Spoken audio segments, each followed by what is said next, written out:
സ്വലാ എന്ന പദത്തിന്റെ അർത്ഥം പ്രാർത്ഥന എന്നാണ്. ദുആ എന്നാണ് സ്വലാത്ത് എന്നതിന്റെ അർത്ഥം. അപ്പൊ നമ്മൾ 5 നേരം നിസ്കരിക്കാറുണ്ട് ദുആർക്കാന്നാണ്. അതിൽ വളരെ പ്രധാനപ്പെട്ട ഒരു ദുആ നമ്മൾ നടത്തുന്നുണ്ട്. ഏതാണ് ആ ദുആ? റബ്ബനാ ഇന്നി അസ്കൻതു മിൻ ദുർരിയതി ബിവാദിൻ ഗൈരി ദീ സറഇൻ ഇൻദ ബൈതികൽ മുഹറം റബ്ബനാ ലിയുഖീമുസ് സ്വലാ. മഹാനായ ഖലീലുല്ലാഹി ഇബ്രാഹിം അലൈഹിസ്സലാം ഇസ്മായിൽ നബിയെയും ഹാജറ ബീവിയെയും മക്കത്ത് കൊണ്ടുപോയാക്കാൻ ആക്കിയതിന്റെ കാരണം പറഞ്ഞു എന്തറിയോ? ലിയുഖീമുസ് സ്വലാ, അവർ നിസ്കാരം നിലനിർത്താനെന്നാണ്. നിസ്കാരം അത്രമേൽ പ്രധാനപ്പെട്ട സംഗതിയാണ്. ആ നിസ്കാരത്തിൽ നമ്മൾ ചെയ്യുന്നത് ദുആ. എന്താണ് ആ ദുആ? ഇഹ്ദിനസ് സിറാത്തൽ മുസ്തഖീം, അല്ലാഹുവേ ഞങ്ങളെ നീ നേരായ വഴിക്ക് നയിക്കണമേ അല്ലാഹ് എന്ന് പറഞ്ഞാൽ ഞങ്ങളുടെ ഖൽബിനെ ചാഞ്ചാട്ടല്ലാതെ പിടിച്ചു നിർത്തണേ അല്ലാഹ് എന്നാണ്. ഖലബ, ഖൽബിന്റെ സ്ഥിതി അങ്ങനെയാണ്. ഖൽബ് ഹൃദയം എന്ന് നമ്മൾ പറയാറുണ്ട്. അറബിയിൽ അതിന് ഖൽബ് എന്നാ പറയാ. ഖലബ എന്ന് പറഞ്ഞാൽ ഇങ്ങനെ മറിയാന്നാണ്. ഖലബ മറിഞ്ഞു തിരിയ എന്നാണ്. തിരിഞ്ഞു മറിയ, അങ്ങനെ മറിഞ്ഞുകൊണ്ടിരിക്കും. ഖലബ അതല്ലേ ഇൻഖിലാബ്. നിങ്ങൾ കേട്ടില്ലേ? നിങ്ങളുടെ നാട്ടിൽ കണ്ണൂരൊക്കെ എപ്പോഴും കേൾക്കണല്ലോ ഇൻഖിലാബ്. നമ്മളെ നാട്ടിൽ കുറവാ. ഇൻഖിലാബ് സിന്ദാബ്, ഇൻഖിലാബ് എന്നല്ലേ ഇൻഖിലാബ്. അറബിയിൽ അങ്ങനെ പറയാ. ഇൻഖിലാബ് സിന്ദാബാദ്, മാറ്റം വരട്ടെ എന്നാണ്. ഖലബ എന്ന് പറഞ്ഞാൽ മറിഞ്ഞു എന്നാണ്. മുഹമ്മദ് ഇന്ന് രാവിലെ ഒരു കാര്യത്തിൽ നിങ്ങൾ ചിന്തിച്ചതുപോലെ തന്നെയാണോ ഇപ്പൊ ചിന്തിക്കണേ? നിങ്ങൾ മിണ്ടുന്നില്ല. നിങ്ങൾക്ക് ചിലപ്പോൾ നിങ്ങൾക്ക് തോന്നിയിട്ടുണ്ടാവും എന്നറിയില്ല. ചില ആളുകൾ പറയാറുണ്ട്, ഞാൻ വീടെടുത്തത് ശരിയായില്ല, അന്ന് ഞാൻ ചിന്തിച്ചത് തെറ്റായി പോയി. വേറെ ചില ആളുകൾ പറയാറുണ്ട്, ഞാൻ ആ 2ാമത്തെ പുതിയ ആപ്പിൾ എടുത്തത് ശരിയായില്ല, എടുത്തപ്പോൾ മൂപ്പർക്ക് തോന്നി അതാണ് ശരിയെന്നാ, പിന്നെ തോന്നുന്നത് ശരിയല്ല. ഖലബ, അതാണ് ഖൽബിന്റെ സ്വഭാവം. അതുകൊണ്ട് തന്നെ ഏത് സമയത്തും ഹിദായത്ത് തെറ്റിപ്പോകാൻ സാധ്യതയുണ്ട്. അല്ലാഹു കാക്കട്ടെ, അല്ലാഹു കാക്കട്ടെ. അല്ലാഹുവിനെ രക്ഷപ്പെടുത്തണേ അല്ലാഹ്. അങ്ങനൊരു സമയപ്പം തട്ടം ധരിക്കരുത്, തട്ടമിടാൻ പാടില്ല, അങ്ങനൊരു പ്രഖ്യാപനം വന്നപ്പോഴേ നമ്മളെ ചില കുട്ടികൾ എന്നെ ചോദിക്കാൻ, എന്താ തട്ടിട്ടില്ലെങ്കിൽ ഇപ്പം എന്താ പ്രശ്നം? ഖലബ, അതുവരെ മനസ്സിൽ വരാത്തൊരു ചിന്ത അപ്പൊ വരികയാണ്.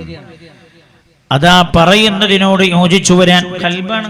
ഖലബ, ഖൽബ് ഇങ്ങനെ തിരിഞ്ഞു മറിഞ്ഞുകൊണ്ടിരിക്കും. അല്ലേ? ഇന്നലെ അർദ്ധരാത്രി എന്ന് പറഞ്ഞാൽ വയലു കഴിഞ്ഞു വന്നതിന് ശേഷം ഒരു 12 മണിക്ക് എൻ്റെ അടുത്തൊരു കുടുംബം വന്നിട്ടുണ്ട്. എന്താ പ്രശ്നം? നല്ല മോനാ, തഹജ്ജുദൊക്കെ നിസ്കരിക്കുന്ന പൊന്നുമോനായിരുന്നു. പക്ഷേ ഇപ്പോൾ ഒരു പെണ്ണുമായി പ്രേമത്തിലാണ്. അല്ലാഹു തആല ഹിദായത്ത് എങ്ങനെ എടുത്തു കളയെന്ന് പറയാൻ പറ്റൂല. അതുകൊണ്ട് 5 നേരവും അല്ലാഹുവിനോട് ദുആ ചെയ്യും. ഖൽബ് ഇങ്ങനെ പറഞ്ഞുകൊണ്ടിരിക്കും പെട്ടെന്ന്. അല്ലേ?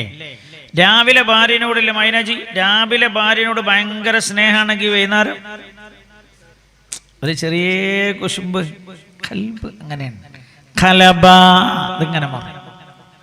രാവിലെ തോന്നും ആ സ്ഥലം വിറ്റാ തിരക്കിടില്ല, വൈകുന്നേരം തോന്നും ഇപ്പൊ വിൽക്കേണ്ട, എയർപോർട്ട് വികസനം വരികയാണ്, ഇനിയും നമ്മളെ നാട്ടിൽ ചിലപ്പോൾ ഹജ്ജ് ടെർമിനലൊക്കെ വരാൻ സാധ്യതയുണ്ട്, പിന്നെ കൊടുക്കണം. ഖൽബ് അങ്ങനെ. അതുകൊണ്ടാണ് ഇഹ്ദിനസ് സിറാത്തൽ മുസ്തഖീം, അല്ലാഹുവേ ഖൽബിനെ നീ ഉറപ്പിച്ചു നിർത്തി തരണേ എന്ന് ദുആ ചെയ്യുന്ന നിസ്കാരം ദുആയാണ്. നിസ്കാരം ദുആയാ. അല്ലാഹുവിന്റെ ഹബീബ് പറഞ്ഞത് അദ്ദുആഉ മുഖുൽ ഇബാദ, ഇബാദത്തുകളുടെ ബ്രെയിനാണ് ദുആ എന്ന് നബിയുനാ റസൂലുള്ളാഹി സ്വല്ലല്ലാഹു അലൈഹി വസല്ലം. ഇബാദത്തുകളുടെ തലച്ചോറാണ്. ഒരു മനുഷ്യ ശരീരത്തിൽ ബ്രെയിൻ എത്രമാത്രം പ്രാധാന്യമേറിയതാണോ അതേപോലെ പ്രാധാന്യമേറിയതാണ് ഇബാദത്തുകളിൽ പ്രാർത്ഥന എന്നത്. നിസ്കാരം അതാണ്, നിസ്കാരം ദുആയാണ്, പ്രാർത്ഥനയാണ്. അതേപോലെ ഹജ്ജ് ദുആയാണ്. പുണ്യനബി സല്ലല്ലാഹു അലൈഹി വസല്ലം തങ്ങൾ പറഞ്ഞത് അൽ ഹജ്ജു അറഫ, ഹജ്ജ് എന്ന് പറഞ്ഞാൽ അറഫയിൽ നിൽക്കലാണ്. എന്താ അറഫയിൽ പണി? ദുആർക്ക. അറഫയിൽ ചൊല്ലൽ നിർബന്ധമുള്ള ഒന്നുമില്ലല്ലോ, ദുആ തന്നെ. പുണ്യനബി തങ്ങൾ പറഞ്ഞത് അറഫയിൽ വെച്ചൊരാൾ എന്തു കാര്യത്തിന് ദുആ ചെയ്താലും അതിനല്ലാഹു ഉത്തരം കൊടുത്തിട്ടില്ല എന്ന് വിശ്വസിക്കലാണ് ഏറ്റവും വലിയ തെറ്റെന്ന്. ഹജ്ജ് ദുആയാണ്. ഹജ്ജിൽ നമ്മൾ ചൊല്ലണ എല്ലാ സ്ഥലത്തിന്റെയും പ്രത്യേകത എന്താ പറഞ്ഞ്? ദുആക്ക് ഉത്തരം കിട്ടുന്ന സ്ഥലം എന്നാണ് അല്ലേ? ഹജ്ജൽ വസ്തു ദുആക്ക് ഉത്തരം കിട്ടുന്ന സ്ഥലം, സംസം കിണർ ദുആക്ക് ഉത്തരം കിട്ടുന്ന സ്ഥലം, റുക്നുൽ യമാനി ദുആക്ക് ഉത്തരം കിട്ടുന്ന സ്ഥലം, തവാഫ് ദുആക്ക് ഉത്തരമുള്ള സമയം, സഫാ ദുആക്ക് ഉത്തരമുള്ള സ്ഥലം, മർവ ദുആക്ക് ഉത്തരമുള്ള സ്ഥലം, സഈ ദുആക്ക് ഉത്തരമുള്ള സമയം, മിന ദുആക്ക് ഉത്തരമുള്ള സ്ഥലം, ജംറത്തുൽ ഊലയും മുസ്തയും ദുആക്ക്. ഹജ്ജിൽ നമ്മൾ എവിടൊക്കെ പോകണോ അവിടൊക്കെ പറഞ്ഞ ദുആക്ക് ഉത്തരമുണ്ട്. അതിന്റെ അർത്ഥം എന്താ? ദ്വാരനൂളി ദുആ ചെയ്തോളൂ. ഇബാദത്തുകാരുടെ മുഖാണ്, ഇബാദത്തുകാരുടെ ബ്രെയിനാണ് ദുആ എന്ന് നബിയുനാ റസൂലുള്ളാഹ് നബിയുനാ മുഹമ്മദ് മുസ്തഫ സല്ലല്ലാഹു അലൈഹി വസല്ലം. എല്ലാം അങ്ങനെ. മശ്അറുൽ ഹറാം, മുസ്ദലിഫ ദുആക്ക് ഉത്തരമുള്ള സ്ഥലമാണ്. ഒക്കെ എങ്ങനെയാ? ഇപ്പൊ ഹജ്ജ് പ്രധാനമായും ദുആ തന്നെയാ. നിസ്കാരം ദുആയാ, റമളാനും ദുആ തന്നെയാണ്. റമളാനും ദുആ. ഞാൻ എന്തിനാ പറഞ്ഞത്? വളരെ സാന്ദർഭികമായ ഒരു പരിപാടി ഞങ്ങൾ ഇവിടെ സംഘടിപ്പിച്ചത്. വളരെ സാന്ദർഭികം എന്ന് പറഞ്ഞാൽ ദുആ ചെയ്തുകൊണ്ട് റമളാനിലേക്ക് നമ്മൾ പ്രവേശിക്കാൻ ഒരുങ്ങുകയാ. റമളാൻ മുഴുവനും ദുആ തന്നെ. ജീവിതത്തിൽ ദുആ ഉണ്ടാവണം, എപ്പോഴും ഉണ്ടാവണം, എല്ലാ സമയത്തും ഉണ്ടാകണോ ദുആ, അല്ലാഹുവിനോടുള്ള പ്രാർത്ഥന. فإنه لن يهلك مع الدعاء أحد. ഒരാൾ ദുആ ജീവിതത്തിൽ ദുആ കൊണ്ട് നടന്നാൽ പരാജയപ്പെടൂല എന്ന് ആരാ പറയുന്നത്? നബിയുനാ മുഹമ്മദ് മുസ്തഫ സല്ലല്ലാഹു അലൈഹി വസല്ലം. മറ്റൊരു ഹദീസിൽ അല്ലാഹുവിന്റെ ഹബീബ് പറഞ്ഞത്, ലൈസ ശൈഉൻ അക്റമ അലല്ലാഹി മിനദ് ദുആ.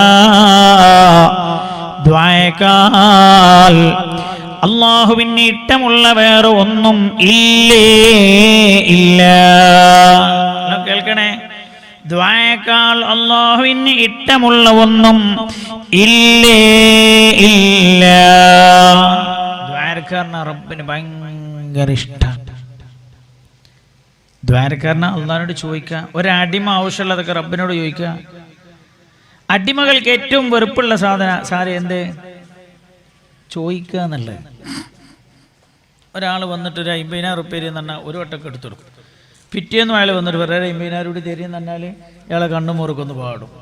പിറ്റേന്ന് ഇയാൾ വന്നിട്ട് ഒരു 50,000 തരുമെന്ന് പറഞ്ഞാൽ ഇയാളിങ്ങനെ അവിടെയും വേണ്ടിയും ചൊറിഞ്ഞിട്ടും എല്ലാം അങ്ക് എന്നു തന്നെയാണ് പണിയെന്ന് വയ്ക്കും. നാലാമത്തെ സാൽ വരുന്ന കണ്ടാൽ തന്നെ കുട്ടികളോട് പറയും, വാതിലാണ് അടിച്ചാൽ അയാൾ പുറത്താക്കിയത്. മനുഷ്യന് വെറുപ്പാ ചോദിക്കണം. അള്ളാഹുവിന് ഭയങ്കര ഇഷ്ടം. അള്ളാഹുവിനോട് ദുആ ചെയ്യുന്നവരോട് റബ്ബിന് വലിയ ഇഷ്ടമാണ്. അള്ളാഹ് എന്നെ പറഞ്ഞാൽ തരാം, എന്ത് നിങ്ങൾക്ക് വേണോലും ചോദിച്ചോളൂ, ഞാൻ തരുന്ന.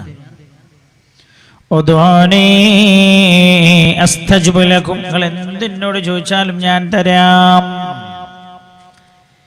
എന്തെന്നോട് ചോദിച്ചാലും ഞാൻ തരുമെന്ന് അള്ളാഹു. പക്ഷെ എങ്ങനെ ചോദിക്കണം എന്നല്ലേ? ചോദിക്കണമാതിരി ചോദിക്കണം. നമ്മളൊക്കെ ചോദിക്കാനുണ്ട കൊടുക്കാനല്ല തോന്നുക, എന്നാലും പൊട്ടിച്ചുകൊടുക്കാനാ തോന്നുക. പള്ളിയിലൊക്കെ ഇരുന്നിട്ട് നിസ്കാരത്തിന് ശേഷം ദ്വാരകമ്പം കണ്ടില്ലേ, ചുമരിങ്ങനെ ചാരി ആമീൻ ആമീൻ. ആര് കൊടുക്കാനാ? ഞാൻ ചോദിക്കട്ടെ, നമ്മളെ വീട്ടിലൊരാൾ വന്നിട്ട് നമ്മളൊരു 50,000 ചോദിക്കുക, നമ്മളെ മുഖത്തൊന്നും നോക്കാതെ അയാൾ ഒരു 50,000 തരുമോ? കിട്ടിയാർക്കിടില്ല. അല്ല, അയാൾ ഇങ്ങനെ വന്നിട്ട് മൊബൈലിൽ ഇങ്ങനെ കളിച്ചിട്ട് ഒരു 50,000 തരുമോ? എനിക്ക് എന്നെ ആവശ്യം ഉണ്ടായെന്നൊക്കെ പറഞ്ഞാൽ നമ്മളെന്താ പറയാ? ഇയാളെന്താ ഒരു മര്യാദ ഇല്ലാത്ത മനുഷ്യൻ എന്നല്ലേ ചോദിക്കുക. സയ്യിദുനാ സിദ്ദീഖ് റളിയല്ലാഹു അൻഹു പറയാം, ബദർ യുദ്ധം നടക്കുന്ന സമയത്ത് അല്ലാഹുവിന്റെ ഹബീബ് ദുആ ചെയ്ത് കൈ പൊക്കി പൊക്കി പൊക്കി പൊക്കി തോളിൽ ഉണ്ടായിരുന്ന പുതപ്പ് താഴേക്ക് വീണു. സിദ്ദീഖ് റളിയല്ലാഹു അൻഹു പറയാ, ഞാൻ ആ പുതപ്പ് അല്ലാഹുവിന്റെ ഹബീബിന്റെ തോളിൽ എടുത്തു വെച്ചിട്ട് ഞാൻ റസൂലുള്ളാഹിനോട് പറഞ്ഞു, മദി നബിയേ, അല്ലാഹു അങ്ങയെ പാഴാക്കൂല യാ റസൂലല്ലാഹ്. ഇന്ന് ദുആ ഇല്ലല്ലോ. ദുആ ഉണ്ടോ? പഴയ കാലത്തൊക്കെ പെണ്ണുങ്ങന്മാര് ഗർഭിണികളായാൽ അല്ലെങ്കിൽ ഒരു ദ്വാരക്കും ഗർഭിണികളായ കാര്യമായിട്ട് ദ്വാരക്കലാണ്. ഇന്ന് ഗർഭിണികളായ കാര്യമായിട്ട് വാട്സപ്പ് കളിക്കലാണ്.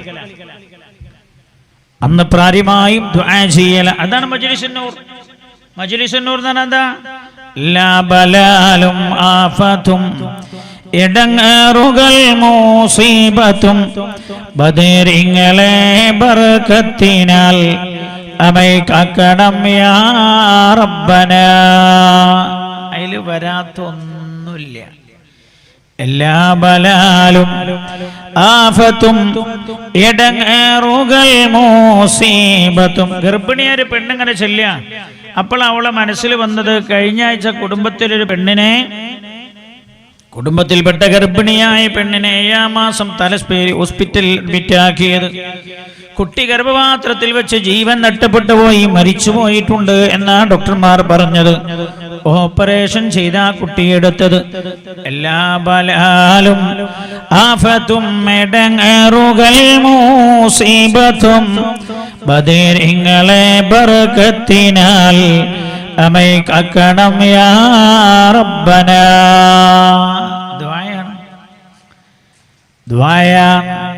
ഗൾഫിക്ക് പോണ സമയത്ത് ചൊല്ലും എന്താ? ഫ്ലൈറ്റ് അപകടത്തിൽ പെട്ടുപോകാതിരിക്കാൻ, യാത്രയിൽ അപകടങ്ങളില്ലാതിരിക്കാൻ ഒക്കെ ഇതിൽ പെട്ടിട്ടുണ്ട്. ദുആ, അല്ലാഹുവിനോടാകമഴിഞ്ഞുള്ള പ്രാർത്ഥന അല്ലാഹുവിന് വലിയ ഇഷ്ടമാണ്. അല്ലാഹു തആല കാര്യങ്ങളൊക്കെ സാധിപ്പിച്ചു തരും.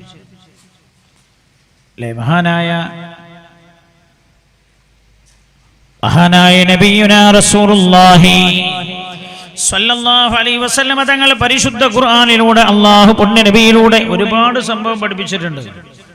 എത്രയോ പെണ്ണുങ്ങൾ വന്നിട്ട് ഇപ്പൊ ചോദിക്കലുണ്ട്, ഉസ്താദേ പിന്നെ ഗർഭിണിയാവൂല എന്നാ ഡോക്ടർ പറഞ്ഞത്. ഗർഭിണിയാവൂല എന്നാ ഡോക്ടർ പറഞ്ഞത്. ഇനി ഗർഭിണിയാകണമെങ്കിൽ ബീജമെടുത്ത് അണ്ടവുമായി സങ്കലിപ്പിച്ച് ഗർഭപാത്രത്തിലേക്ക് നിക്ഷേപിക്കണം എന്ന്. ആരുടെ അണ്ടോ, ആരുടെ ബീജം, ആരുടെ ബീജാന്ന് അറിയില്ല. ഹറാമങ്ങളെ അന്യപുരുഷൻ. അല്ലാഹു തആല വിശുദ്ധ ഖുർആനിൽ മക്കളില്ലാത്ത 3 ചരിത്രം അല്ലാഹു പറഞ്ഞു തന്നിട്ടുണ്ട്. 3 കുടുംബത്തിന് ഞാൻ മക്കളെ കൊടുത്തു എന്നല്ല പറഞ്ഞത്, ദ്വാരന്നപ്പോ കൊടുത്തു എന്നാണ്. നമ്മൾ ഒരിക്കലെങ്കിലും പടച്ചവനോട് കയ്യുചി ചോദിച്ചു നോക്കണ്ടേ? റഹ്മുർ-റഹീമീനായ റബ്ബിനോട് കൈപൊക്കിയിട്ട് ചോദിച്ചെങ്കിലല്ലേ.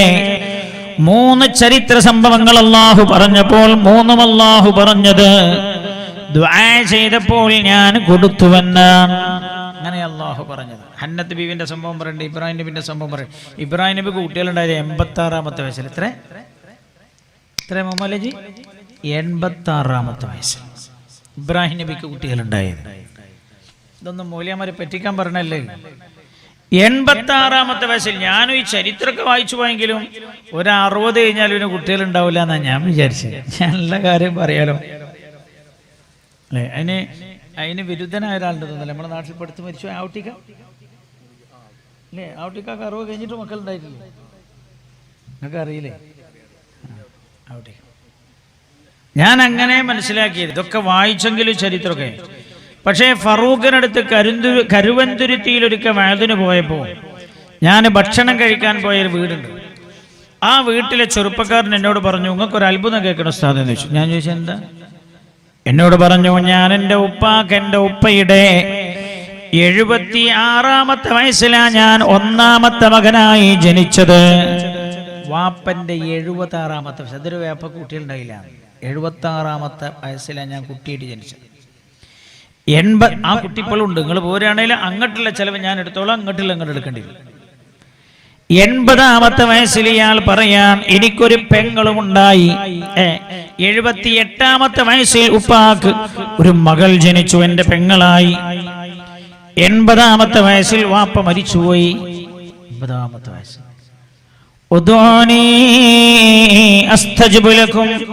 നിങ്ങൾ എന്നോട് ഉറപ്പിച്ചു ചോദിച്ചാൽ ഞാൻ തരും. ധൃതിപ്പെടരുത്. ചില ആൾക്കാർക്ക് ഭയങ്കര ധൃതിയാണ്. ധൃതി എന്ന് പറഞ്ഞാൽ എന്നാട് ചോദിച്ചാൽ നാളെ തന്നെ കിട്ടണം. ധൃതി പാടില്ല. അൽഅജലതു മിനശ് ശൈത്താൻ, ധൃതി പൈശാചികമാണ്. അങ്ങനല്ലേ അള്ളാഹുവിന് ഇഷ്ടമുള്ള ആളുകൾക്ക് റബ്ബ് ഉത്തരം കൊടുക്കാൻ ഭിന്ദിപ്പിക്കുന്ന. എൻ്റെ നാട്ടിലെ ഗബീറാജി മൂപ്പര് പാണക്കാട് ഐതലി തങ്ങളെ വീട്ടിൽ ചെന്ന ഐതലി തങ്ങൾ ഒരാൾ ഇരിക്കുന്നു. മൂപ്പര് വലിയ ക്ലോസാണ്. അപ്പം വേം വന്ന ആൾക്കാരുണ്ടോ തിരക്ക്, ഓലൊക്കെ വിട്ടിട്ട് മറ്റോ അവിടെ ഇങ്ങനെ കുത്തിരിക്കന്നെ, ഞങ്ങളവിടെ ഇരിക്കുക. സ്നേഹമുള്ള ആളുകളെ നമ്മൾ അങ്ങനെയല്ലേ, അല്ലാഹു തആല അവരുടെ സ്നേഹത്തിന്റെ ആഴം എത്രയുണ്ട് എന്ന് പരിശോധിക്കുന്നതാണ്. അങ്ങനെയാണ്. ഗർഭപാത്രം നിറയെ മുഴ എന്ന് പറഞ്ഞു വന്ന ഒരു പെണ്ണുണ്ടായിരുന്നു തളിപ്പറമ്പിലാണ്. ഡോക്ടർ പറഞ്ഞത് ഗർഭപാത്രം എടുത്തു കളയണമെന്ന്. 22 വയസ്സ്. ഗർഭപാത്രം എടുത്തു കളഞ്ഞാൽ, ഈ കാര്യമറിഞ്ഞാൽ ഭർത്താവെന്നെ ത്വലാഖു ചൊല്ലുമെന്നാണ് അവർ പറയുന്നത്. പിന്നെ കുട്ടികളുണ്ടാവില്ലല്ലോ, അല്ലെങ്കിൽ ഭർത്താവ് വേറെ കല്യാണം കഴിക്കും. രണ്ടും ഒരു പെണ്ണിന് പ്രയാസമല്ലേ? റബ്ബുൽ ആലമീനായ അല്ലാഹുവിനോട് ഇരുന്ന് ദുആ ചെയ്ത് അത്ഭുതം കേൾക്കണം. നിങ്ങൾക്ക് 40 ദിവസം കഴിഞ്ഞിട്ട് ഡോക്ടറെ അടുത്ത് പോയി രണ്ടാമത് സ്കാൻ ചെയ്ത് നോക്കുന്ന സമയത്ത് ഒരുപാട് മുഴയും അത്ഭുതകരമായി പൊട്ടിപ്പോയിട്ടുണ്ട്, ചുങ്ങിപ്പോയിട്ടുണ്ട്. ഡോക്ടർ തന്നെ പറയാൻ അത്ഭുതമാണ്. ദ്വാക്കതിന് കഴിയുന്ന ദ്വാക്ക് കഴിയും. പക്ഷെ എന്ത് വേണം? പറഞ്ഞിട്ട് ഖലീലുല്ലാഹി ഇബ്രാഹിം അലൈഹിസ്സലാം പരിശുദ്ധമായ മക്കയിൽ വെച്ച് ചെയ്തൊരു ദുആ ഖുർആൻ എടുത്തു പറയുന്നുണ്ട്. എന്താ ഖുർആൻ എടുത്തു പറഞ്ഞ? റബ്ബനാ ഇന്നി അസ്കൻതു മിൻ ദുർരിയതി ബിവാദിൻ ഗൈരി ദീ സറഇൻ ഇൻദ ബൈതികൽ മുഹറം റബ്ബനാ ലിയുഖീമുസ് സ്വലാഹ ഫജഅൽ അഫ്ഇദതം മിനൻ നാസി തഹ്വി ഇലൈഹിം. ഇബ്രാഹിം നബിയുടെ ഒരു ദുആ ഖുർആൻ എടുത്തു പറയണം.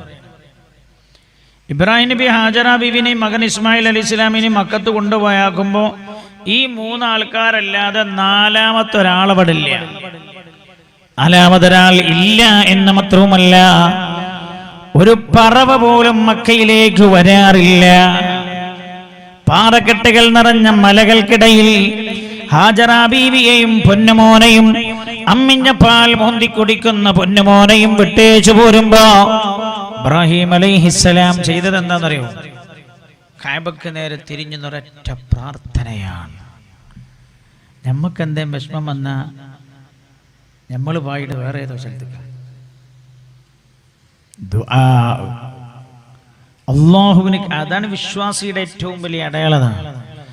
മഹാനായ ഖലീലുല്ലാഹി ഇബ്രാഹിം അലൈഹിസ്സലാം പതറിയില്ല. എല്ലാം സാധിപ്പിച്ചു തരാൻ കഴിയുന്നവനല്ലേ എൻ്റെ റബ്ബ്. ഒരൊറ്റ പ്രാർത്ഥന. റബ്ബന. എന്താ കാരണം? മക്കത്ത് ഒരു പുൽക്കൊടി പോലും മുളക്കൂല. മക്കത്ത് പോയ ആളുകൾക്കറിയാം, മുഴുവൻ പാറയാണ്. ഇപ്പൊ ഒരുപാട് മലയും പൊളിച്ചു പോയതാണ്. ഒരു പുൽക്കൊടി പോലും മുളക്കാത്ത പാറക്കെട്ടുകൾ, ഒരിറ്റ് വെള്ളം പോലും ഇല്ല അവിടെ. അവിടെയാണ് ഹാജറ ബീവിയും മകനെയും കൊണ്ടയക്കണത്. ഇബ്രാഹിം നബി അലൈഹി സ്വലാമിന്റെ കയ്യിൽ ഏതാനും ചില ഈത്തപ്പഴം, കുറച്ച വെള്ളവും അത് കൊടുത്തു. തിരിച്ചു പോരാ. ഏത് മനുഷ്യനും ചിന്തിക്കൂല പഠിച്ചോനെ ഇത് കഴിഞ്ഞാൽ എന്താവും. ഇബ്രാഹിം അലൈഹിസ്സലാമിന്റെ മനസ്സും അങ്ങനെ ചിന്തിച്ചു. പക്ഷെ ഇബ്രാഹിം അലൈഹിസ്സലാം പതറിയില്ല. ഒരു പുൽക്കൊടി പോലും മുളക്കാത്ത ഈ മക്കയിൽ എന്റെ മക്കൾ എന്ത് തിന്നുമല്ല, ഒരിറ്റ് വെള്ളം പോലും ഇല്ലാത്ത ഈ പാറക്കെട്ടുകൾക്കിടയിൽ ദാഹം വന്നാൽ അവർ എന്ത് ചെയ്യുമല്ല? ഇബ്രാഹിം അലൈഹിസ്സലാം ചിന്തിച്ചു. എന്നിട്ട് ബേജാറാവുന്നില്ല. എന്നിട്ട് ഇബ്രാഹിം അലൈഹിസ്സലാം ആലോചിച്ചു, ഈ പാറക്കെട്ടുകളിലും എന്റെ കുട്ടിക്ക് വെള്ളം കൊടുക്കാൻ കഴിയുന്നവനാണല്ലോ റബ്ബ്. ഈ പാറക്കെട്ടുകൾക്കിടയിലും ഭക്ഷണം കൊടുക്കാൻ കഴിയുന്നവനാണല്ലോ എന്റെ റബ്ബ്. അതുകൊണ്ട് രാജാതിരാജനായ റബ്ബിലേക്ക് കയ്യങ്ങ് പൊക്കിയിട്ടൊരൊറ്റ പ്രാർത്ഥന. റബ്ബന, ഞങ്ങളുടെ രക്ഷിതാവേ, ഇന്നി അസ്കൻതു മിൻ ദുർരിയതി ബിവാദിൻ ഗൈരി ദീ സറഇൻ ഇൻദ ബൈതികൽ മുഹറം. ഒരു പുൽക്കൊടി പോലും മുളക്കാത്ത നിന്റെ പരിശുദ്ധമായ കഅബയുടെ മുറ്റത്ത് ഞാൻ എന്റെ പൊന്നുമോനെയും ഭാര്യയും വിട്ടേച്ചു പോവുകയാണ്. ഞാൻ എന്തിനാ അവരവരെ കൊണ്ടുവന്നാക്കിയത്? റബ്ബനാ ലിയുഖീമുസ് സ്വലാ. അവർ നിസ്കാരം നിലനിർത്താനാണ്. സാറേ നിസ്കാരം പോയാലും തിരക്കടില്ല, എൻ്റെ കുട്ടി 4 ഇംഗ്ലീഷ് പഠിച്ചാൽ മതി എന്നല്ല, എൻ്റെ കുട്ടിക്ക് സയൻസിൽ നല്ല മാർക്കുണ്ടായാൽ മതി എന്നല്ല, എൻ്റെ കുട്ടിക്ക് SLCയിൽ എല്ലാത്തിലും A+ കിട്ടണമെന്നല്ല. റബ്ബനാ ലിയുഖീമുസ്സലാ, അവർ നിസ്കാരക്കാരാവാനാ ഞാൻ ഇവിടെ കൊണ്ടുവന്ന് ചേർത്തിയാക്കി ഇവിടെ കൊണ്ടുവന്നാക്കിയത്. ഫജഅൽ അഫ്ഇദതം മിനന്നാസി തഹ്വി ഇലൈഹിം. അതുകൊണ്ട് റബ്ബേ എൻ്റെ കുട്ടിക്ക് ഞാൻ ആ കൊടുത്ത വെള്ളം കഴിഞ്ഞാൽ പിന്നെ വെള്ളം അവരുടെ കയ്യിലില്ല, ഭക്ഷണം അവരുടെ കയ്യിലില്ല. അതുകൊണ്ട് ജീവിതം അവർക്ക് ദുസ്സഹമാവും. പഠിച്ചോനെ ഏറ്റെടുക്കണം, നീ ഏറ്റെടുക്കണം അല്ലാഹുവേ. ഇവിടെ ഭക്ഷണം ഇവിടെ ഒന്നും മുളക്കില്ല, അതുകൊണ്ട് ആളുകളെ ഈ മണ്ണിലേക്ക് നീ അടുപ്പിച്ചു കൊടുക്കണം. അവരുടെ അടുത്തേക്ക് ലോകത്തിന്റെ വിവിധ ഭാഗങ്ങളിൽ നിന്ന് ആളുകൾ വന്നാൽ വിവിധ ഭാഗങ്ങളിലുള്ള ഭക്ഷണം അവർക്ക് ലഭിക്കുമല്ലോ. അതുകൊണ്ട് ജനങ്ങളുടെ മനസ്സിനെ ഈ മണ്ണിലേക്ക് നീ ആഗ്രഹിപ്പിച്ചു കൊടുക്കണം. ഇബ്രാഹിം നബി ദ്വാരുന്ന അങ്ങനെ, ഇബ്രാഹിം നബി ദ്വാരുന്നിട്ട് മനസ്സമാധാനത്തോടെ തിരിച്ചുപോയി. നമ്മൾ ദ്വാരുന്ന നമുക്ക് തന്നെ ഉറപ്പില്ല ഇത് കിട്ടുമെന്ന്. ഞാൻ ദ്വാരുന്നതാണ്, ശരിയാവുമെന്ന് വലിയ ഉറപ്പൊന്നുമില്ല എന്നാ പറയാം. അങ്ങനെ ദ്വാരുന്നിട്ട് കാര്യമില്ല. അല്ലാഹുവിന്റെ ഹബീബ് പറഞ്ഞത്, ഒരാൾ ദുആ ചെയ്യുമ്പോൾ യഖീനോടെ ദുആ ചെയ്യണം, ഉറപ്പിച്ചു ദ്വാരക്കണം, എൻ്റെ റബ്ബ് എനിക്ക് തരും. അങ്ങനെ ദ്വാരക്കേണ്ടത്. അങ്ങനെ ഇന്നത്തെ പെണ്ണുങ്ങളൊക്കെ സ്ഥിതി എന്താ അറിയും, പോയിട്ട് ഡോക്ടർ 3-4 മാസം സ്കാൻ ചെയ്തിട്ട് ചിലപ്പോൾ പറയാം ഓപ്പറേഷൻ വേണ്ടി വരും എന്ന് പറഞ്ഞാൽ പിന്നെ അവളെ മനസ്സിൽ operation operation operation operation operation operation operation operation മരിക്കണ വരെ ഓപ്പറേഷൻ, പിന്നെ ഓപ്പറേഷൻ തന്നെ ആവുള്ളൂ. ഡോക്ടർ ആരത് പറയാൻ? എന്റെ ഗർഭപാത്രത്തിൽ ഈ കുട്ടിയെ തന്നത് എന്റെ റബ്ബല്ലേ, ഓൻ തീരുമാനിക്കുന്നു പറയാനല്ലേ ഈമാൻ പോലും നമ്മുടെ ഖൽബിലില്ലെങ്കിൽ പിന്നെ അള്ളാഹ് മാറിക്കും, പിന്നെ നമ്മൾ ഒറ്റക്ക് ഏറ്റെടുക്കേണ്ടി വരും. അതപ്പോ സംഭവിച്ചുകൊണ്ടിരിക്കുന്നത്. 1ാമത്തെ പ്രസവം ഓപ്പറേഷൻ ആയ പിന്നെ ഈ പെണ്ണുങ്ങളൊക്കെ പറയുന്നൊരു വർത്താനുണ്ട്, 2ാമത്തേത് എന്തായാലും ഞാൻ ഒരു പെണ്ണിങ്ങനെ പറഞ്ഞപ്പോ ഞാൻ ആ പെണ്ണിനോട് ചോദിച്ചു, നിങ്ങൾക്ക് അള്ളാഹ് വിശ്വാസം ഉണ്ടോ എന്ന് ചോദിച്ചു. അവനോട് ഉണ്ട്. ഞാൻ ചോദിച്ചു എന്താ വിശ്വാസം? അള്ള ഏകനാന്ന് മാത്രമുള്ളതാ വിശ്വാസം അല്ല, അള്ളാഹ് എല്ലാത്തിനും കഴിയും. ഞാൻ പറഞ്ഞു 1ാമത്തത് ഓപ്പറേഷനാ, 2ാമത്തെ ഓപ്പറേഷൻ ആരാ നിങ്ങളോട് പറഞ്ഞു? ഡോക്ടർ പറഞ്ഞാന്ന് പറഞ്ഞു. എന്നാ ഞാൻ പറഞ്ഞു മാറ്റി ചിന്തിക്കുന്നു, മാറ്റി ചിന്തിക്കുക. എന്റെ ഗർഭത്തിലുള്ള കുട്ടിയെ സൃഷ്ടിച്ച റബ്ബിന് ഓപ്പറേഷൻ ഇല്ലാതെ അത് കുട്ടിയെ ഭൂമിക്ക് കൊണ്ടുവരാൻ കഴിയും നിങ്ങൾ വിശ്വസിക്കേണ്ടത്. അന്ന് മുതൽ അങ്ങനെ അത് വരയ്ക്കുന്നു. അത്ഭുതം. 2 മാസം മുമ്പ് ആ കുടുംബം വിളിച്ചിട്ട് പറയാണ് സുഖമായി പ്രസവിച്ചു. ഡോക്ടർ 7-ാം തീയതി ഡേറ്റ് പറഞ്ഞ് 5-ാം തീയതി എന്നെ പ്രസവിച്ചു. 7-ാം തീയതി ഓപ്പറേഷൻ അഡ്മിറ്റ് ആണെന്ന് പറഞ്ഞതാ. 5-ാം തീയതി വേദന വന്നുകൊണ്ട് ഞാൻ സുഖമായി പ്രസവിച്ചു, ഇല്ലേ ഓപ്പറേഷൻ നടക്കുകയെന്നോ. നമ്മക്കങ്ങനെ ഉറപ്പില്ല. ഖലീലുല്ലാഹി ഇബ്രാഹിം, ഒക്കെ പറയൂ ഖലീലുല്ലാഹി ഇബ്രാഹിം. നിങ്ങൾ ആലോചിച്ച് നോക്കുകയാണ്, ഒരു പെണ്ണിന് ഒരു കുട്ടിനെ വിജനമായ സ്ഥലത്ത് ആരുമില്ലാത്ത പാറക്കെട്ടിൻ്റെ ഉള്ളിലാക്കിയിട്ട് പടച്ചോനോട് ദ്വാരന്നിട്ട് അള്ളാനെ ഏൽപ്പിച്ചിട്ട് മൂപ്പര് സമാധാനത്തോടെ തിരിച്ചു നടക്കുകയാണ് ഇങ്ങോട്ട് ഫലസ്തീനിലേക്ക്.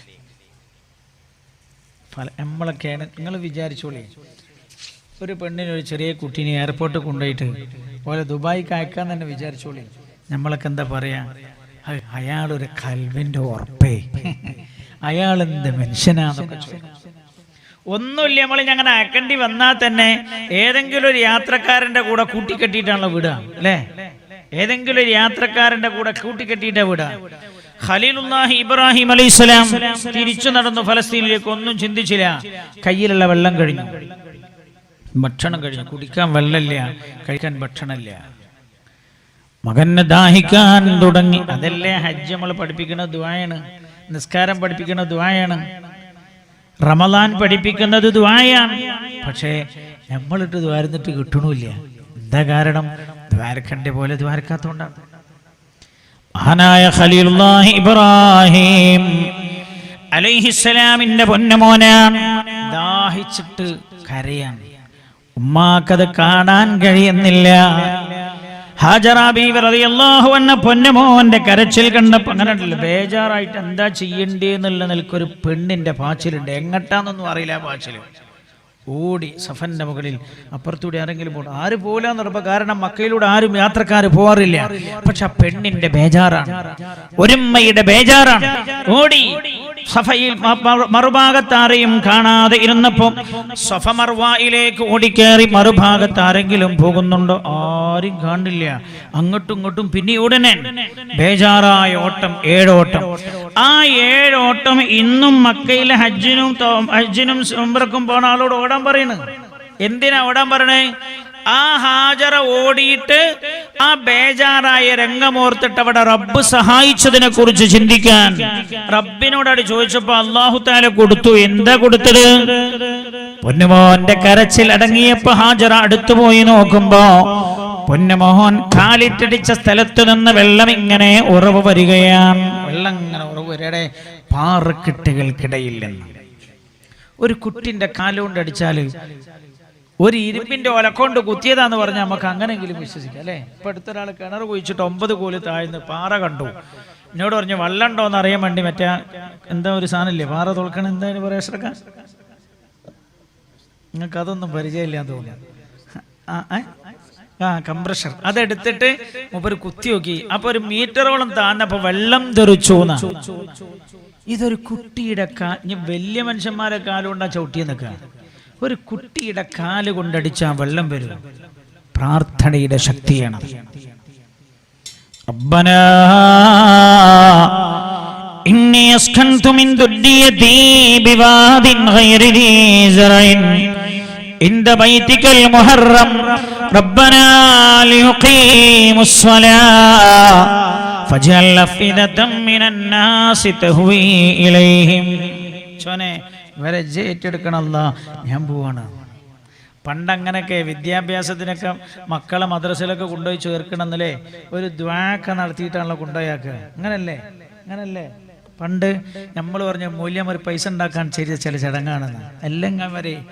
എല്ലാ കുട്ടികളെ അങ്ങനല്ലേ ദ്വാ കൊണ്ട് ആരംഭിക്കുക. ആ കുട്ടികളെ ആ തലമുറയിലെ ആ ഒരു പ്രാർത്ഥനയുടെ നന്മയാണ് ആ തലമുറയിൽ നമ്മൾ കണ്ടത്. ഇന്നോ ആദ്യം ഇംഗ്ലീഷ് മീഡിയത്തിൽ കൊണ്ടുപോയി ചേർക്കും, എന്നിട്ട് അവിടെ നിന്ന് തന്നെ മദ്രസും പഠിച്ചാൽ പോരെ എന്നാ ചോദിക്കണേ. എന്നാ നമുക്ക് പണി കുറഞ്ഞല്ലോ, നമ്മളങ്ങനല്ലേ ചിന്തിക്കണേ. എന്നാ രാവിലെ 8 മണിക്ക് ഒറ്റടിക്കാണ് പറഞ്ഞേച്ചാൽ മതി, എന്നാ പിന്നെ നമുക്ക് പണിയില്ലല്ലോ എന്നാ പറയുന്നത്. ഇംഗ്ലീഷ് മീഡിയത്തിൽ നിന്ന് ഖുർആൻ പഠിച്ചാൽ എങ്ങനെ ഉണ്ടാവും വെച്ചാൽ തെങ്ങും തോട്ടത്തിൽ വായ വെച്ച മാതിരി ഉണ്ടാവും. തെങ്ങും തോട്ടത്തിൽ വായ വെച്ചാൽ എന്താവും മലേജി അതിന്റെ അവസ്ഥ? കൊല കിട്ടുന്നോ? കൊലൊന്നും ഉണ്ടാവില്ല. മണ്ടേക്ക് തേങ്ങി തീ ഓലമടലൊക്കെ വീണിട്ട് ഇതൊക്കെ ഒടിഞ്ഞു പോയിട്ടുണ്ടാവും. അബ്ബനെ ഓരോന്നിനും ഓരോ സംഗതി ഉണ്ട്. ഞാൻ പറഞ്ഞതറികള് മക്കളങ്ങളും നന്നായി റബ്ബിനെ ഏൽപ്പിച്ചൊരു സ്ഥലത്ത് കൊണ്ടുപോയിക്കണി ആര് പേപ്പിക്കാൻ പേച്ചാലും പേക്കൂല. അല്ലെങ്കിൽ പിന്നെ മറ്റോനെ ഓനിങ്ങനെ കൊണ്ടുപോയിട്ട് ഓനിങ്ങനെ പാൻറ്റിന്റെ പോക്കറ്റിൽ നിന്ന് എന്തോ എടുത്തിട്ടൊരു മൂലക്ക് ഇങ്ങനെ ആക്കിയിട്ട് അപ്പൊ ഇവന് ചെന്ന് നോക്കി, ഇവൻ ചെയ്ത് കുറച്ച് എനിക്ക് വരുമെന്ന് ചോദിക്കും. ഇനി പടച്ച റബ്ബിനെ ഏൽപ്പിച്ചു കൊണ്ടുപോയി ആക്കിയോനാന്ന് വിചാരിച്ചോളൂ. ആര് പേപ്പിക്കാൻ ശ്രമിച്ചാലും പേക്കൂല. നമ്മൾ ഏൽപ്പിക്കേണ്ടവരെ ഏൽപ്പിക്കണം. നമ്മൾക്ക് അങ്ങനെ ഒരു സ്വഭാവമേ ഇല്ലാതെയായി പോയി. എല്ലാം നമ്മൾ ആരൊക്കെയോ ഏൽപ്പിക്കുകയാണ്. മഹാനായ ഇസ്മാഈൽ അലൈഹിസ്സലാം കാലിട്ടടിച്ച സ്ഥലത്ത് നിന്ന് വെള്ളം വന്നു. വെള്ളം കിട്ടി. ഹാജറ ബീവിക്ക് സമാധാനമായി. ഈ വെള്ളത്തിന്റെ പ്രത്യേകത എന്താ? വെള്ളം കുടിച്ചാൽ വിശപ്പ് ദാഹം മാത്രമല്ല, വിശപ്പും തീരുകയാണ്. അപ്പോഴാ മക്കയിലേക്ക് പക്ഷികൾ വന്നു തുടങ്ങി. വെള്ളമുള്ള സ്ഥലത്തേക്ക് പക്ഷികൾ വരും. മരുഭൂമിയിൽ പക്ഷികൾ വരുന്നത് കണ്ടപ്പോഴാണ് ആ ഭാഗത്തൂടെ യാത്ര പോകുന്ന ജുർഹും ഗോത്രത്തിൽപ്പെട്ട ഒരു വിഭാഗം ആളുകൾ അവരെങ്ങനെ പറഞ്ഞു, അല്ലടാ മക്കത്ത് വെള്ളം ഉണ്ടെന്ന് തോന്നുന്നു, മക്കത്ത് പക്ഷികളെ കാണുന്നു. അപ്പൊ കൂടുതൽ ആൾക്കാർ പറഞ്ഞു, അങ്കണ്ട വലിയ പൊട്ടനാ മക്കത്തയുടെ വെള്ളം. അപ്പൊ വില പറഞ്ഞു, വെള്ളമില്ലാത്തടത്ത് പക്ഷികൾ വരൂല, പക്ഷികൾക്ക് പേക്കൂലല്ലേ വഴി വേക്കോ ഇല്ല. നമ്മൾ 10 വയ്ക്കുവായാലും പിന്നെ ഞാനിപ്പോൾ ഇന്നലെ ഞാൻ എന്നിട്ട് ഇതിലെങ്ങനെ വന്നിരുന്നു. എന്നിട്ട് പിന്നെ ഞാൻ ചോദിച്ചു, ഇവിടെ ആ പള്ളി എവിടെ പോയി എന്ന് ചോദിച്ചു. ഏടെ പള്ളീൻ്റെ അടുത്താ ഞാനുള്ളത്, ഞാൻ ഇതിൻ്റെ മുമ്പ് ഇവിടെ വന്നിട്ടുണ്ട്, എന്നിട്ടും എനിക്ക് തിരിഞ്ഞിട്ടില്ല. 10 വയ്ക്കുവായാലും 11-ാം തവണ വരുമ്പോൾ നമ്മളേക്കും പിന്നെ ആ മറ്റോടത്തേക്ക് എങ്ങനെ പോയാലും ഏത് റൂട്ടിനാന്ന് നോക്കും. പക്ഷികൾക്ക് പഴക്കൂല. ഇവര് പറഞ്ഞു പക്ഷികളെ കാണണ്ടല്ലോ ഇവിടെ. മറ്റോല് പറഞ്ഞു ഉണ്ടാവൂല. ഇവര് പറഞ്ഞു പോയി നോക്കി. അതിനെന്താ മുടക്ക്? ഒരു പോയി നോക്കിയപ്പോ വെള്ളം ഉണ്ട് അവിടെ. പാത്രമൊക്കെ എടുത്തിട്ട് ഓടിച്ചെന്ന് വെള്ളം മുക്കാൻ പോയപ്പോ ഒരു പെണ്ണോടി വന്നിട്ട് പറഞ്ഞു, വെള്ളം തുടരുത്, വെള്ളം എന്റേതാ. എന്നോട് സമ്മതം ചോദിച്ചോ? നിങ്ങൾ എന്നോട് സമ്മതം ചോദിക്കി. അപ്പോൾ ചോദിക്കും വെള്ളം എടുക്കട്ടെ എന്ന് ചോദിച്ചു. നിങ്ങൾ എനിക്ക് എന്താ തരികയെന്ന് ചോദിച്ചു ഹാജറാബി. ഹാജറാബിക്ക് എന്താ ആവശ്യം? എന്താ ആവശ്യം? നിങ്ങൾ മിണ്ടില്ല. ഹാജറാബിക്ക് എന്താ ആവശ്യം? പൈസ. ഞമ്മക്ക് തിന്നാൻ പറ്റൂലെങ്കിലും കുറേ കെട്ടിക്കണക്കിന് പൈസ ഉണ്ടായാൽ അതിൻ്റെ മേലെ ഇങ്ങനെ കിടക്കാൻ സുഖമാണ്. ഹാജറാബിക്ക് പൈസ അല്ല, ഭക്ഷണം ആവശ്യം.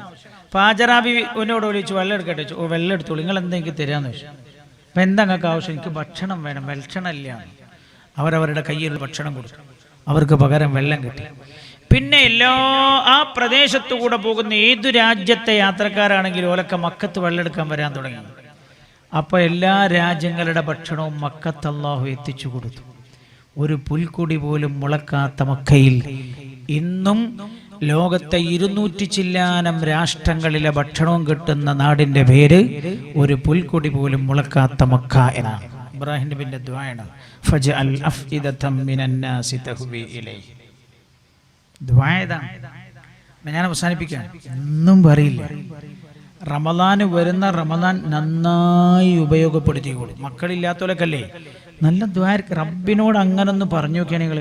പണ്ടൊരു പെണ്ണുങ്ങൾ എന്നോട് ഉസ്താദ് എനിക്ക് ദ്വാരക്കാൻ അറിയില്ല, അപ്പം നിങ്ങളൊന്ന് ദ്വാരക്കുന്നാണ് മക്കത്ത് നിന്ന് എന്നോട് പറഞ്ഞേ. ഞാൻ എന്തേന്ന് ചോദിച്ചു. എന്നോട് പറഞ്ഞു എൻ്റെ പുതിയാപ്പൾക്ക് സുഖമില്ല, എൻ്റെ ഭർത്താവിന് സുഖമില്ല, സുഖാൻ ദ്വാരക്കണം. പിന്നെയെന്ന് വെച്ചു എന്നോട് ഞാൻ 3ാമത്തെ പുതിയാപ്പള കച്ചവടം തുടങ്ങിയിട്ട് വലിയ നഷ്ടത്തിലാണ് ഗൾഫിൽ, ഒന്ന് ശരിയാൻ ദ്വാരക്കണം. പിന്നെയെന്ന് വെച്ചു എന്നോട് ഞാൻ 2ാമത്തെ പുതിയാപ്പള ഓനൊരു കിതാ കളിയാണ്. കിതാ എന്ന് മലയാളത്തിൽ ആ പെണ്ണുങ്ങൾ പറഞ്ഞ ഓനും ഒരു എന്താ നമ്മൾ മലയാളത്തിൽ പറയല് എന്താ അങ്ങക്കാണോ അതിൻ്റെ ഭാഷയൊക്കെ തിരിയാ നമുക്കൊക്കെ എന്തേ ഓനൊരു തരികിട കളിയാണ്. ഒരു കിതാ ഒരു തരികിടയാണ് ഓന്. ആളൊരു സുഖല്യ എടുത്തു കുടുങ്ങി പോയിട്ടുണ്ട്. ഉസ്താദ് അവൻ്റെ സ്വഭാവം നന്നാൻ ദ്വാരക്കണം. അപ്പൊ ഞാൻ ഈ പെണ്ണുങ്ങളോട് പറഞ്ഞു, നിങ്ങളിപ്പോൾ എന്നോട് പറഞ്ഞില്ലേ അതേമാതിരി അള്ളാഹിനോട് പറഞ്ഞാൽ അതേപോലെ റബ്ബ് ഏത് ഭാഷയും അള്ളാഹു സ്വീകരിക്കൂല. അറബി തന്നെ വേണമെന്നുണ്ടോ? ഇല്ല. കണ്ണുനീരൊലിപ്പിച്ച് റബ്ബിനോട് പറയണം. ഞാൻ അവസാനിപ്പിക്കുകയാണ്. ഇന്നലെ ദാരിമി ഉസ്താദ് റമദാന്റെ മുന്നൊരുക്കം പറഞ്ഞിട്ടുണ്ടാവുമെന്നാണ് ഞാൻ വിചാരിക്കുന്നത്. അതുകൊണ്ടാണ് ഞാനത് പറയുന്നത്. റമദാൻ പഠിപ്പിക്കുന്ന ഒരുപാട് വിഷയങ്ങളുണ്ട്. അതിലൊന്നേറ്റവും പ്രധാനപ്പെട്ടത് പ്രാർത്ഥനയാണ്. ദുആയോടുകൂടെ തൗബയോടുകൂടെ റമദാനിലേക്ക് കിടക്കാൻ ഞാൻ അവസാനിപ്പിക്കുന്നു. ഒറ്റ കാര്യം കൂടെ ഞാൻ എൻ്റെ സഹോദരങ്ങളോട് പറയാം. റമദാനാണ് വരുന്നത്. അല്ലാഹു തആല ഈ റമദാനിലെ പ്രത്യേക രാത്രിയെക്കുറിച്ച് പറഞ്ഞിട്ടുണ്ട്. ആ രാത്രിക്ക് അല്ലാഹു പേരിട്ടത് ലൈലത്തുൽ ഖദർ എന്നാണ്. അല്ലാഹുവിന്റെ പേരാണ്. അല്ലാഹു തആല ഈ രാവിനെ കുറിച്ച് പറയാൻ വേണ്ടി മാത്രം ഒരധ്യായം ഇറക്കിയിട്ടുണ്ടല്ലോ. ഒരധ്യായം ഖുർആനിൽ 114 അധ്യായങ്ങളിൽ ഒരധ്യായം ലൈലത്തുൽ ഖദർ വിഷയം. സാധാരണ ഖുർആന്റെ ശൈലി എങ്ങനെ ഇറങ്ങല്? ഒരധ്യായത്തിൽ ഒന്നിലേറെ വിഷയം അല്ലാഹു പറയും. എന്നാൽ ലൈലത്തുൽ ഖദറിനെ കുറിച്ച് പറഞ്ഞ സൂറത്തിൽ ലൈലത്തുൽ ഖദർ അല്ലാതെ ഒരൊറ്റ വിഷയവും അല്ലാഹു പറഞ്ഞിട്ടില്ല. അല്ലാഹു തആല പറയാം, ഇന്ന അൻസൽനാഹു ഫീ ലൈലത്തിൽ ഖദർ വമാ അദ്റാക മാ ലൈലത്തുൽ ഖദർ ലൈലത്തുൽ ഖദരി ഖൈറും മിൻ അൽഫി ശഹർ.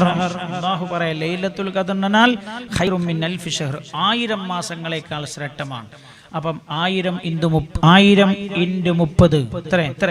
1000 × 30 1000 × 30 30,000. മുഹമ്മദ് നേരത്തെ ഇവിടെ കൂട്ടിയില്ലേ 150 ആൾക്കാർക്ക് 150 മുസല്ല കാർപ്പറ്റിന് 180 × 1100 എന്നാ മൂപ്പര് കൂട്ടി.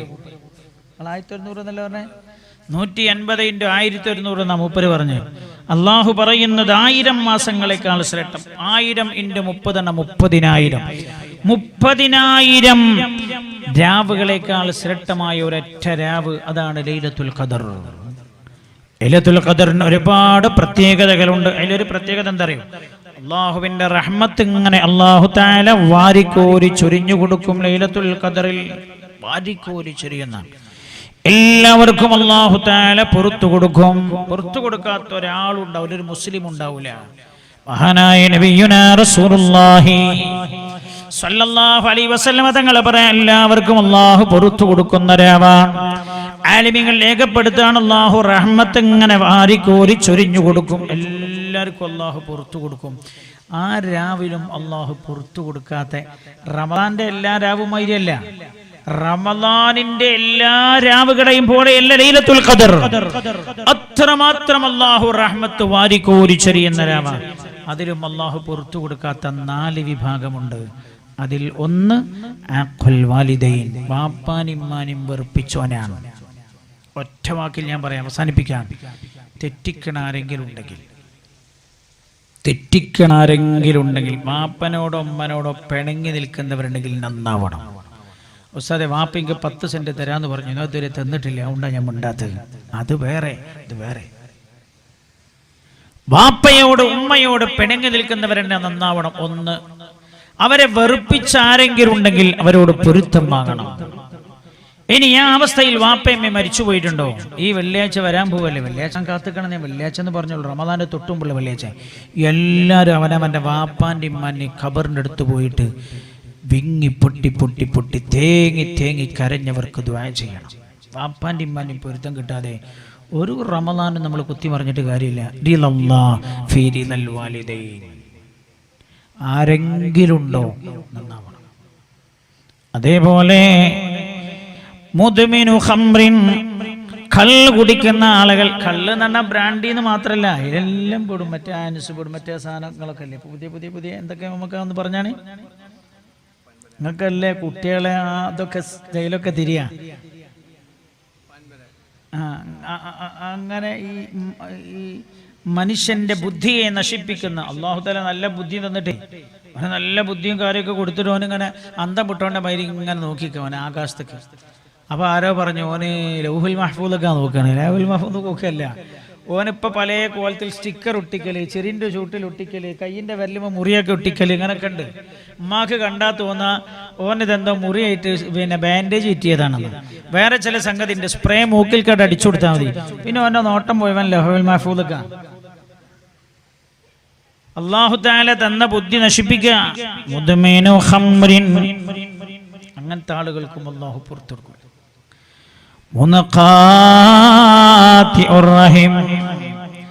കുടുംബബന്ധം മുറിച്ചാൽക്കും അല്ലാഹു പുറത്തു കൊടുക്കില്ല.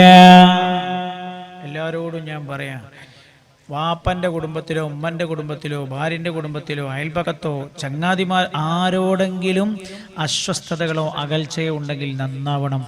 അടുത്ത് ഈ കൊല്ലത്തെ റമദാൻ കഴിഞ്ഞ് ഇഞ്ഞൊരു റമദാൻ നമുക്ക് കിട്ടുന്നൊന്നും ആരും വിചാരിക്കണ്ട. അങ്ങനെ വിചാരിച്ച പലരും മണ്ണിൻ്റെ അടിയിലാണ്. ഈ റമദാൻ കൃത്യമായി ഉപയോഗപ്പെടുത്തണം. നാലാമത്തത് ശരീരത്തിൽ ചായം പൂശുന്ന പെണ്ണുങ്ങൾ, അതേപോലെ പുരുഷന്മാർ. ചില കുട്ടികളൊക്കെ മുടി ഉണ്ടില്ലെങ്കിൽ എല്ലായിടത്തും കറുപ്പ, ഇവിടെ മാത്രം അങ്ങനെ ഈ പശുക്കുട്ടിൻ്റെ വാലിൻ്റെ മാതിരി. ചില പശുക്കുട്ടി ഉണ്ടില്ലെങ്കിൽ പശുക്കുട്ടി ചോപ്പ, പക്ഷെ വാലിൻ്റെ മാത്രം അവിടെ കാണൊരു വെളുപ്പ്. ഞാൻ മോളേജി ഞാനെന്തൊരു പേരൊക്കെ ഉണ്ട്, പശുവിനെ വളർത്തുന്നവർക്ക് തിരിയുള്ളൂ. അതേപോലെ ചില സ്ത്രീകളുണ്ട്, പെൺകുട്ടികളുണ്ട്, കയ്യിന്റെ നഖങ്ങളിൽ ചായം, ചുണ്ടുകളിൽ ചായം, കവിളിൽ ചായം, മുടിയിൽ ചായം. അല്ലാഹു തആല റഹ്മത്ത് വാരിക്കോരി ചൊരിയുന്ന പരിശുദ്ധമായ രാവിൽ പോലും അല്ലാഹുവിന്റെ റഹ്മത്തിൽ നിന്ന് ആട്ടി ഓടിക്കപ്പെട്ടവരായിരിക്കും അവർ. അല്ലാഹു തആല കാത്തുരക്ഷിക്കട്ടെ.